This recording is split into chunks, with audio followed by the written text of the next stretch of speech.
Muhammad, kisah hidup Nabi berdasarkan sumber klasik, ditulis oleh Martin Lins atau Abu Bakar Siroj Al-Din, diterbitkan oleh Serambi Ilmu Semesta, bagian 25, Kiamat.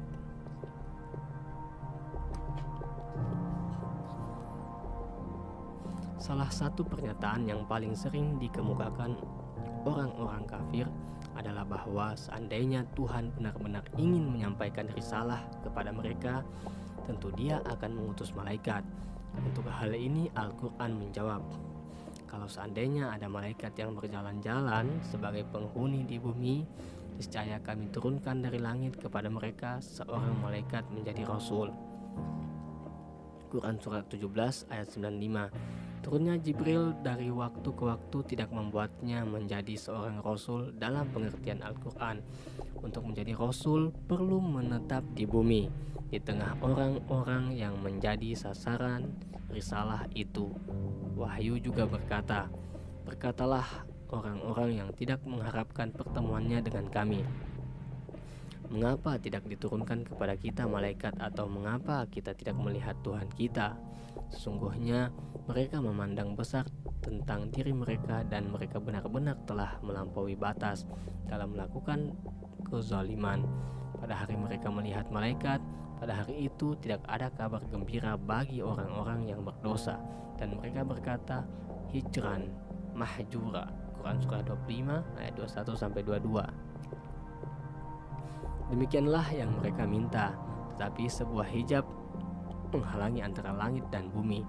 Hal itu akan berakhir ketika terjadi benturan langsung dengan langit yang menyebabkan kondisi duniawi, ruang dan waktu lenyap. Bahkan bumi itu sendiri akan hancur berkeping-keping. Pada hari itu manusia akan seperti anai-anai yang bertebaran dan gunung-gunung seperti bulu yang dihambur-hamburkan. Quran Surah 101 ayat 4-5. Suatu hari yang menjadikan rambut anak-anak berubah. Quran Surah 73 ayat 17. Hari akhir ini dinyatakan berulang-ulang dalam Al-Quran. Itulah kiamat yang telah dekat. Amat berat huru hara bagi makhluk yang di langit dan di bumi. Quran Surah 7 ayat 187. Saat itu belumlah tiba. Ketika kitab suci mengatakan bahwa waktunya dekat, haruslah diingat bahwa sesungguhnya satu hari di sisi Tuhanmu adalah seperti 1000 tahun menurut perhitunganmu. Quran Surah 2 ayat 47. Namun masa kerasulan tidak lain hanyalah persiapan menghadapi kiamat.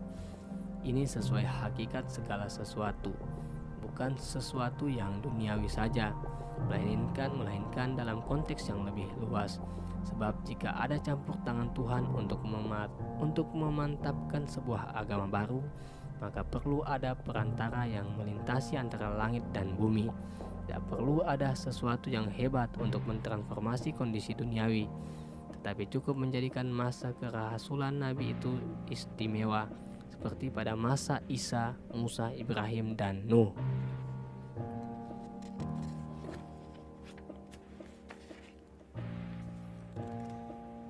Al-Quran berkata mengenai Lailatul Qadar atau malam kemuliaan, suatu malam ketika Jibril datang kepada Muhammad di Gua Hira. Malam kemuliaan itu lebih baik dari 1000 bulan. Pada malam itu turun para malaikat dan malaikat Jibril. Quran Surah 97 ayat 3-4. Sesuatu yang tidak ada taranya itu meliputi seluruh periode hubungan antara Nabi dan malaikat yang utama. Mengantisipasi kiamat adalah mengantisipasi pengadilan. Al-Quran menyatakan dirinya sebagai Al-Furqan, pembeda antara yang benar dan yang batil. Demikian pula setiap kitab suci yang diturunkan sebelumnya, sebab wahyu merupakan perwujudan keabadian dalam kehidupan yang sementara, atau dengan kata lain, perwujudan dari pengadilan terakhir.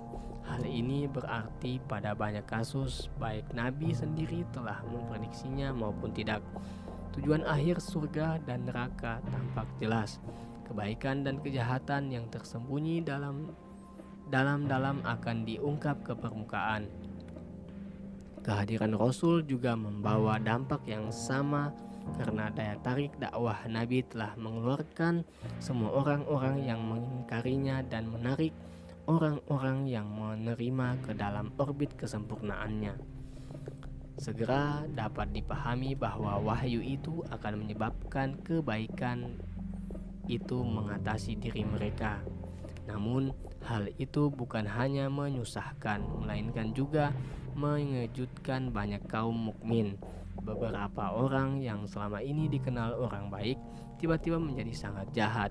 Al-Quran mengatakan bahwa mereka harus menerima hal ini karena ayat-ayat Al-Quran dapat meningkatkan perlawanan dari musuh terburuk mereka. Sesungguhnya dalam Al-Quran ini kami telah mengulang-ulangi peringatan-peringatan agar mereka selalu ingat, dan ulangan peringatan itu tidak lain hanyalah menambah mereka lari dari kebenaran. Quran surah 17 ayat 41. Kemudian, dan kami menakut-nakuti mereka, tetapi yang demikian itu hanyalah menambah besar kedurhakaan mereka. Quran surah 17 ayat 60. Sebelum tak ada seorang pun yang tahu tabiat Abu Lahab. Sebelumnya tak ada seorang pun yang tahu tabiat Abu Lahab yang sebenarnya.